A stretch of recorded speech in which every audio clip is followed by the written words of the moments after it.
तो हमने जो है चंद्रवंश के बारे में पढ़ लिया। चंद्रवंश में हमने सोमचंद, आपका आत्मचंद, पूर्णचंद, इंद्रचंद, वीरचंद, वीणाचंद और वीरचंद के बारे में पढ़ा। पर क्या इतने ही राजा हैं? नहीं, और भी राजा हैं। जैसे आपका ननकीन चंद्र जो है वैरुत कुल के, मतलब जो अशोक चल थे ना, उन्होंने आक्रमण करा था इनके ऊपर जब ये राजा थे। इसके स्रोत कहाँ मिलते हैं? ये स्रोत मिलते हैं हमें गोपेश्वर त्रिशूल लेख से मिलते हैं। और ये कब खोजे गए थे? 11 वो मतलब आक्रमण कब हुआ था? 1199 में, 51 में।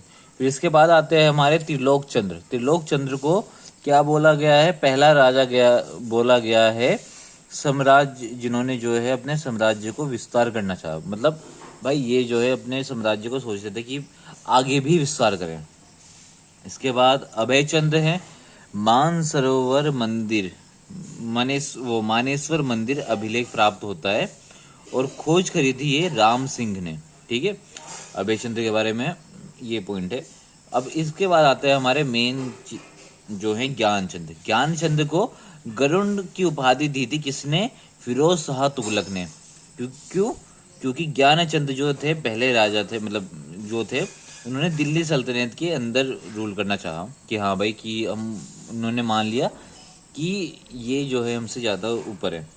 ये ताम्रपत्र मिलता है इनका, सरेखर कोट का ताम्रपत्र जो है ज्ञानचंद के बारे में बताता है कि इनको बोला गया राजाधिराज। क्या बोला गया? राजाधिराज ज्ञानचंद्र को बोला गया।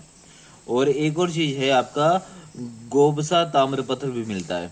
ज्ञानचंद्र के सेनापति थे नीलू कटैत के बारे में बहुत क्या बोलते हैं, बहुत सारी कहानियां हैं।